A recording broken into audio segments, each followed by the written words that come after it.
Hello friends, अस्सलाम वालेकुम। मैं शहनाज कासिम लेकर आई हूँ आपके लिए फिर एक नई वीडियो। और ये वीडियो जो है होम साइंस की है। ये सभी क्लास वालों के लिए इम्पोर्टेंट है। बीए फर्स्ट ईयर हो, सेकंड ईयर हो या थर्ड ईयर हो, या फिर हाई स्कूल या इंटर वाले हों, ये सभी के लिए इम्पोर्टेंट है। तो मोस्टली जो बीए सेकंड ईयर वाले हैं थर्ड सेमेस्टर के, वो ज़्यादा ध्यान दें इस पर। क्वेश्चन नंबर हमारा फर्स्ट होगा, आहार योजना का अर्थ, परिभाषा तथा महत्व बताइए तथा आहार योजना को प्रभावित करने वाले कारक बताइए। के लिए क्या क्या जरूरी है जीने के लिए? इंसान को रोटी, कपड़ा, मकान, इन सारी चीजों की आवश्यकता होती है। तो जिसमें सबसे पहले है हमारा भोजन। जो सबसे ज्यादा महत्व स्थान रखता है वो हमारा भोजन है।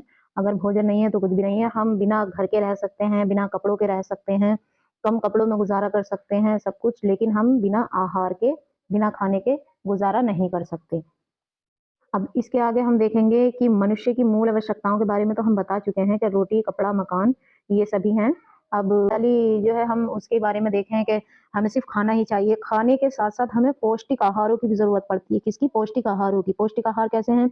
जैसे कि प्रोटीन है, वसा है, कार्बोज, विटामिन, खनिज, लवण और जल, ये सब मनुष्य के शरीर को खाना चाहिए। हमें ऐसा खाना हमें सदस्यों को भी खिलाना चाहिए जो कि हमें सब बीमारियों से दूर रखें। जो हमारे अंदर बीमारियां पैदा करता है उसको हम खाना नहीं कहते। हम पेट तो सिर्फ भर सकते हैं, लेकिन हमारे शरीर को जो स्वस्थ रखने वाली चीजें हैं, जैसे कि विटामिन है, प्रोटीन, खनिज, लवण, जितने भी खाद्य पदार्थ हैं, वो अगर हमारे शरीर को ना मिल पाए तो हमारा शरीर जो है स्वस्थ नहीं रह पाएगा, निरोग नहीं रह पाएगा, वो रोगी हो जाएगा। अब आहार नियोजन की परिभाषा देखें हम।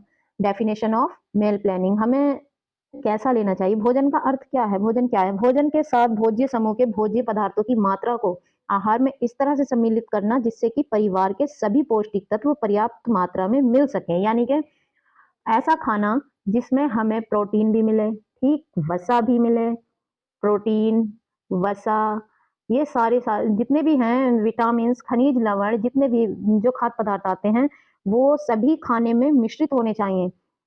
सभी खाने में जो है वो मिश्रित होने चाहिए। तथा वे स्वस्थ एवं निरोग रहकर अपने अपने कार्यों एवं उत्तरदायी, जो जितने भी हमारे घर के सदस्य हैं, वो बीमारी से इस तरह निरोग हो कि सब अपने अपने कार्य उत्तरदायित्व जो है निर्वहन पूर्ण कुशलता से कर सकें।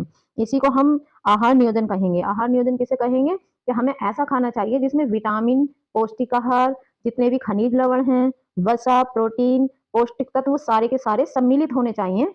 तो हम उसको क्या कहेंगे? आहार नियोजन की परिभाषा कहेंगे। आहार नियोजन की परिभाषा हमने आपको बता दी है। उसके बाद हम आहार नियोजन को प्रभावित करने वाले कारक पर चलते हैं। आहार नियोजन को प्रभावित करने वाले कारक जो है वो कौन कौन से हैं? परिवार की संरचना, यानी कि स्ट्रक्चर ऑफ फैमिली।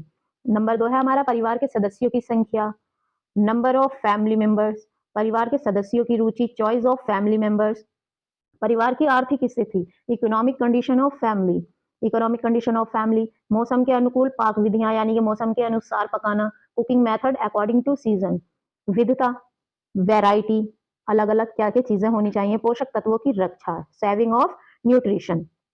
अब हम परिवार की संरचना पर चलते हैं।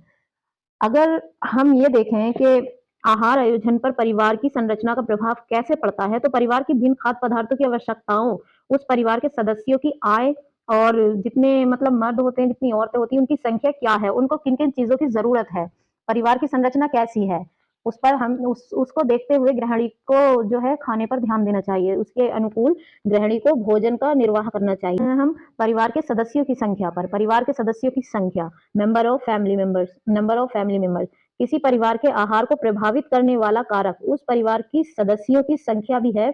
गृहिणी को आहार नियोजन करने से पूर्व सर्वप्रथम अपने परिवार के सदस्यों की संख्या को देखना चाहिए। सदस्यों की संख्या के आधार पर ही हम भिन्न खाद्य पदार्थों की मात्रा ज्ञात की जाती है। अब इसमें ये कह रहा है कि हमें अपने परिवार की संख्या, कितने लोग हैं, उसके अनुसार ही हमें भोजन की मात्रा को ज्ञात करना है। भोजन की मात्रा को क्या ज्ञात करना है? फैमिली में तो है हमारे 8 मेंबर, ठीक, और हम भोजन बना लें 2 मेंबर का, जो है भोजन कम पड़ेगा और फैमिली के जो मेंबर हैं वो भी हमारे भूखे रह जाएंगे। और अगर हमारी फैमिली में है 4 मेंबर और हम 8 मेंबर का खाना बनाते हैं, तब भी हमारा ही नुकसान है। तो गृहिणी को ना सब तरफ को देखना पड़ता है। गृहिणी को क्या मतलब कितने सदस्य हैं, कितने सदस्यों का हमें खाना बनाना है, क्या करना है, कितनी रोटियां बनानी है, आज सब्जी में क्या बनाना है, तो इस तरीके से गृहिणी को जो है वो देखना पड़ेगा। तो परिवार के सदस्यों की रुचि देखते हैं। अब हम परिवार के सदस्य, अब हमारा मन तो है दाल खाने का और हमें साग मिल जाए, तो क्या हम खा पाएंगे? पेट भर पाएंगे? तो नहीं भर पाएंगे ना। तो इसी को हम देखते हैं, चॉइस ऑफ फैमिली मेंबर्स। गृहिणी को परिवार के सदस्यों की रुचियों को भी ध्यान में रखना पड़ेगा कि उनका भोजन का आयोजन कैसे करना है। अगर उनको मेथी पसंद है तो उनको मेथी देनी है, अगर किसी को साग पसंद है तो साग देना है, किसी को दाल पसंद है तो दाल देनी है। अगर हमारा मन है दाल खाने का, हमें साग मिल जाए तो हम पेट नहीं भर पाएँगे, हमें सारे पौष्टिक आहार नहीं मिल पाएँगे। जब हम खाना ही ढंग से नहीं खा पाएँगे तो हमारा शरीर जो है वो निरोगी हो जाएगा। अब आते हैं हम परिवार की आर्थिक स्थिति पर, ये तो सबसे ज़्यादा मैटर करता है। परिवार की आर्थिक स्थिति जो है वो सबसे ज़्यादा मैटर करती है, इकोनॉमिक कंडीशन ऑफ फैमिली। तो हम जो है इस बात को ध्यान में रखें कि उनको पौष्टिक आहार हम कम पैसों में, कम खर्च में कैसे दे पाएँ। पौष्टिक आहार जो है उन्हें कैसे दे पाएँ। तो अगर गृहिणी को जो है परिवार की आर्थिक स्थिति के अनुरूप भोज्य पदार्थों का फिर चुनाव करना पड़ेगा। यदि आर्थिक स्थिति अच्छी नहीं है, तो गृहिणी को महँगे प्रोटीन युक्त पदार्थ व अंडे के स्थान पर कम खर्च में दाल, मटर, मूँगफली, चना, सोयाबीन आदि के द्वारा प्रोटीन प्राप्त की जा सकती है। महँगे फल जैसे सेब, अनार, चीकू के स्थान पर क्या देना चाहिए गृहिणी को? केला, पपीता, अमरूद, जामुन के मध्यम से भी कम खर्च में ये सारे पोषक तत्व प्राप्त किए जा सकते हैं। फिलहाल इसमें भी गृहिणी को यही ध्यान में रखना है कि अगर हमारी फैमिली में कोई दिक्कत है, पैसे की कमी है, तो उसको पौष्टिक आहार कम पैसों में कैसे दे पाएगी। ये जो है गृहिणी का सबसे बड़ा रोल रहता है इसमें, कैसे आयोजित करे वो इस खाने को। मौसम के अनुकूल पाक विधियों पर चलते हैं हम। मौसम के अनुकूल पाक विधियाँ, cooking method according to season. Cooking method according to season. अब हमें मौसम के हिसाब से भी खाना खाना चाहिए। अगर हम गर्मियों में कुछ जो होती हैं, जो ऑयली चीज़ें होती हैं, जो हार्ड फ्रूट होते हैं, ड्राई फ्रूट होते हैं, तो हमें जो है हार्ड चीज़ें नहीं खाना चाहिए, जैसे मिठाई है, तली चीज़ें, समोसे, पकौड़ी इत्यादि ये सारी चीज़ें जो है हमें नहीं खाना चाहिए। इससे जो हमारे पेट में खराबी होगी और उल्टी की शिकायत भी हो सकती है। तो इन चीज़ों का ध्यान रखना है गृहिणी को कि गर्मियों में शरबत और जो तरल पदार्थ होते हैं पेय तथा हल्के सुपाच्य यानी कि सूप वगैरह भोजन का आयोजन करना चाहिए, जिससे जो है परिवार के सदस्यों की जो है तबीयत भी ठीक रहे और रहें। गृहिणी को इस बात का ध्यान रखना चाहिए। अब है विविधता के बारे में, यानी कि वैरायटी के बारे में। अब वैरायटी क्या-क्या होनी चाहिए? एक ही समय में हम एक ही तरह की सब्जी तो नहीं खा सकते। अगर हम आलू खा रहे हैं, तो बैंगन आलू, आलू गोभी, टमाटर गोभी, ये सारी चीज़ें आलू आलू टमाटर, आलू मटर, हर चीज़ में हम आलू ही डालेंगे। तो इस चीज़ से जो है मनुष्य को जो है नफ़रत सी पैदा हो जाती है कि ये चीज़ें उसी चीज़ से दिल भर जाता है।